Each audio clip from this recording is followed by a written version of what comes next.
오늘은 기도의 순서가 바뀌면 일어나는 일이라는 제목으로 말씀 전하겠습니다. 음식을 그냥 두면 상해버리죠. 요즘은 날씨가 더워서 더 빨리 상할 거예요. 그런데 음식뿐만 아니라 모든 것들은 다 그냥 두면 망가지거나 무너지게 됩니다. 건물 그냥 두면 무너질 수밖에 없을 거예요. 철을 그냥 두면 녹슬고요. 그리고 방을 그냥 내버려 두면 먼지 쌓이고 더러워지겠죠. 그러면 사람은 어떨까요? 사람을 그냥 내버려 두면 성장할까요? 아니면 그 반대일까요? 사람을 그냥 내버려 두면 선해질까요? 아니면 악해질까요? 사람은 너무나 연약하고 죄인이라는 그 존재이기 때문에 그냥 내버려 두면 음식처럼 상하고요, 건물처럼 무너지고요, 철처럼 녹슬고 방처럼 더러워지고 먼지가 쌓이게 될 수밖에 없습니다. 왜 그럴까요? 인간의 본능 때문에 그래요. 인간은 본능을 따라가게 되어 있습니다. 본능은요, 철저하게 이기적이고 욕심쟁이거든요. 더 자극적이고 더 즐겁고 더 배부르고 더 가지고 더 높아져야만 해요.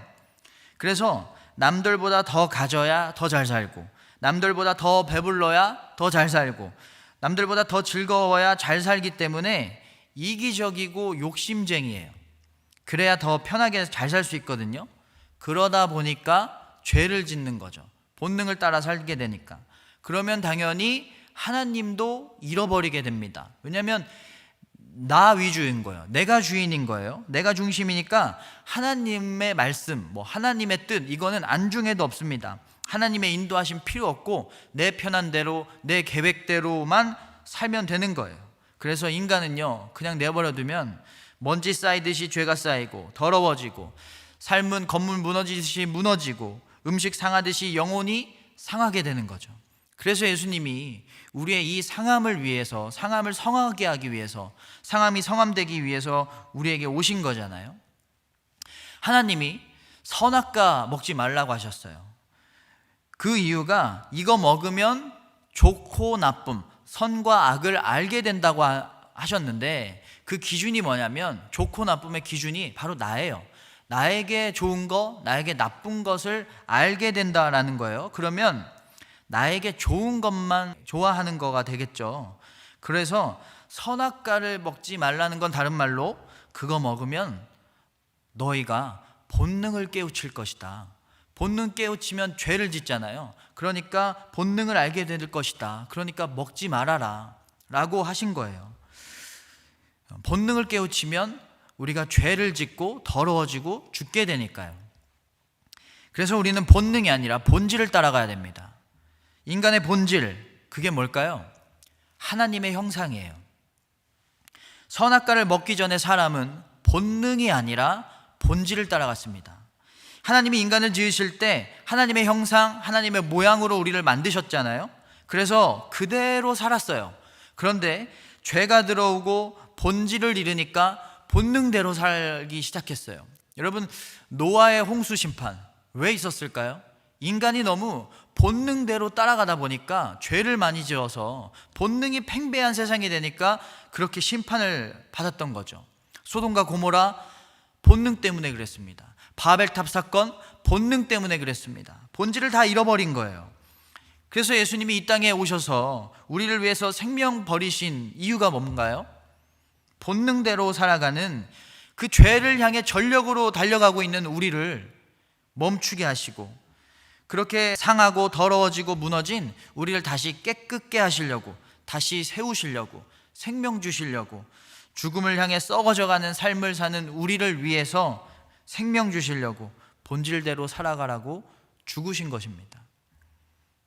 그래서 우리는 하나님의 말씀대로 살아야 돼요. 이게 인간의 본질입니다. 인간의 본질은요, 돈 많이 버는 게 아니에요. 인간의 본질은 성공하고 높아지는 게 아니에요. 하나님 말씀대로 사는 거예요. 하나님을 사랑하고 이웃을 사랑하고 선을 행하고 하나님 나라를 확장하고, 이게 우리의 본질입니다. 그런데 어쩌면 우리의 기도에는 본질을 위해서 기도하는 것이 아니라 우리의 본능을 위해서 기도하고 있는 모습이 더 많이 있는지도 모릅니다. 더 가져야 되고, 더 높아져야 되고, 더 잘 돼야 되고. 여러분, 이런 건 본능에 충실했을 때 따라오는 하나님이 자연스럽게 주시는 복이거든요. 하나님께 자연스럽게 받게 되는 복일 뿐이거든요. 우리는 본질을 위해서 더 기도해야 됩니다.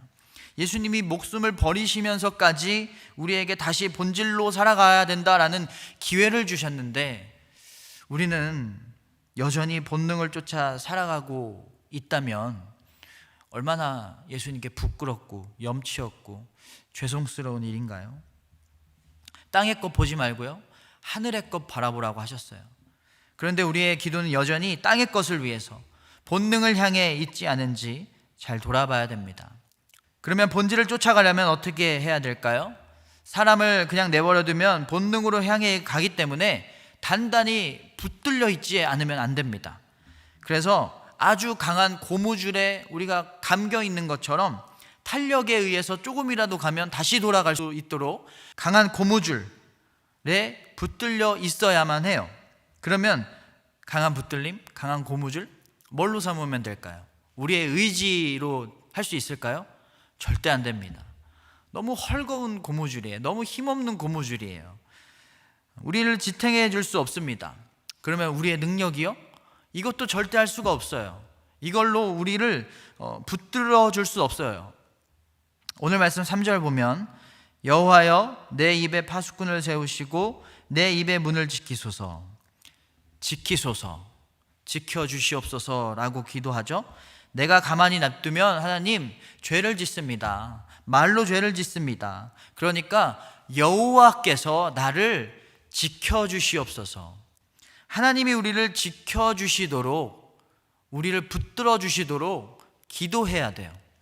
그리고 4절, 내 마음이 악한 일에 기울어 죄악을 행하는 자들과 함께 악을 행하지 말게 하시며 그들의 진수성찬을 먹지 말게 하소서. 주님, 내가 본능 따라가지 않도록, 악한 일을 하고 악한 자들과 어울리지 않도록, 나를 그냥 내버려두면 악한 일을 하고 악한 자들과 어울리니까 하나님이 나를 꼭 지켜주세요. 하나님 나를 지켜주시옵소서 기도하고 있습니다. 우리는 하나님께 붙들리고 하나님께 매여 있어야 돼요. 하나님이 우리를 지켜주셔야 돼요. 나의 의지를 의지하지 않고 나의 힘과 능력을 믿지 않고 늘 깨어서 기도하면서 하나님께 의탁해야만 우리는 본질을 향해서 살아갈 수 있는 거예요. 그리고 5절 볼까요? 의인이 나를 칠지라도 은혜로 여기며 책망할지라도 머리에 기름같이 여겨서 내 머리가 이를 거절하지 아니할지라. 다른 의인들이 나의 부족함들을 지적하고 충고할 때 그것을 은혜로 받겠습니다 라고 하는 거예요. 나 혼자만의 힘이 아니라 다른 이들, 그러니까 공동체의 힘이 필요하다는 거죠. 다른 말로 교회가 필요하다는 겁니다. 여러분, 우리는 교회에 꼭 붙어 있는 게 중요합니다. 그런데 코로나19 때문에 우리가 교회에 몸이 멀어질 수밖에 없는 상황이죠.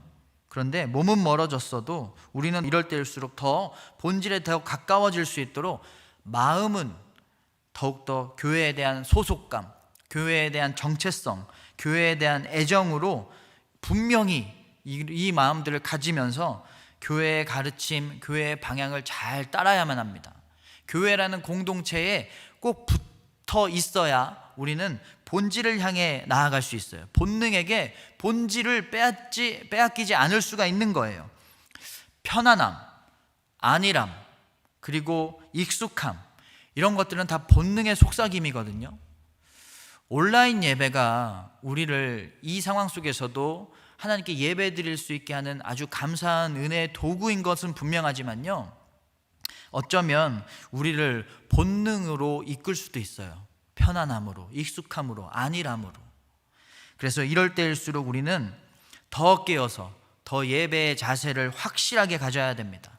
그리고 더 교회의 성도라는 정체성을 확고히 가져야만 우리는 본능에 지지 않고 본질을 추구하며 살아갈 수가 있는 거죠.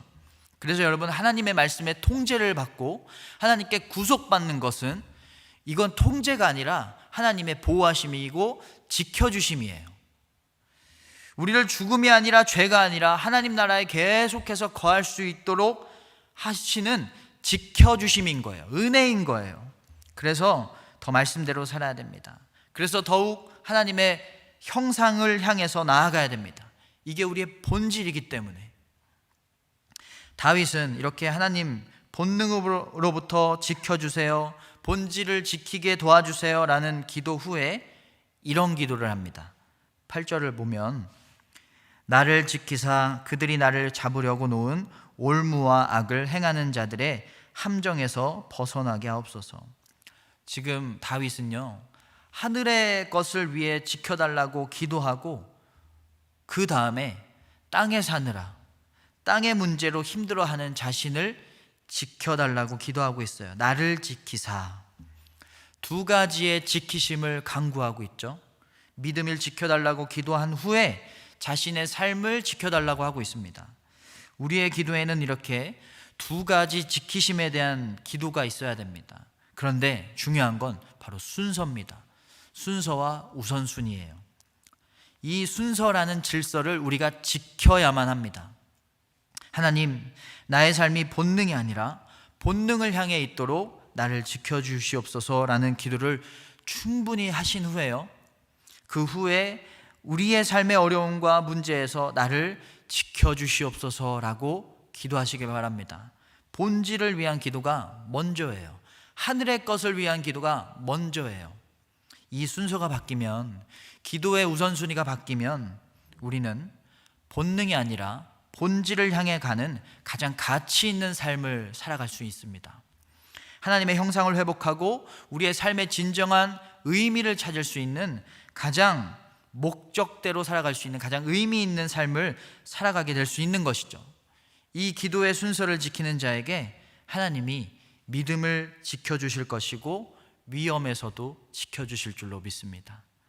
여러분, 본능이 아니라 본질을 위해서 하나님, 제발 나를 본능으로부터 지켜주시고 본질을 지킬 수 있도록 나를 지키고 보호하여 주시옵소서라고 기도하는 하나님의 자녀가 되시길 바랍니다. 주님께 붙들리고 매여 있는, 주님이 지켜주시는 가장 큰 복을 누리는, 하나님의 형상을 닮아가는 귀한 믿음을 지켜내는, 본질을 지켜내는 여러분 모두가 되시기를 주님의 이름으로 축원합니다.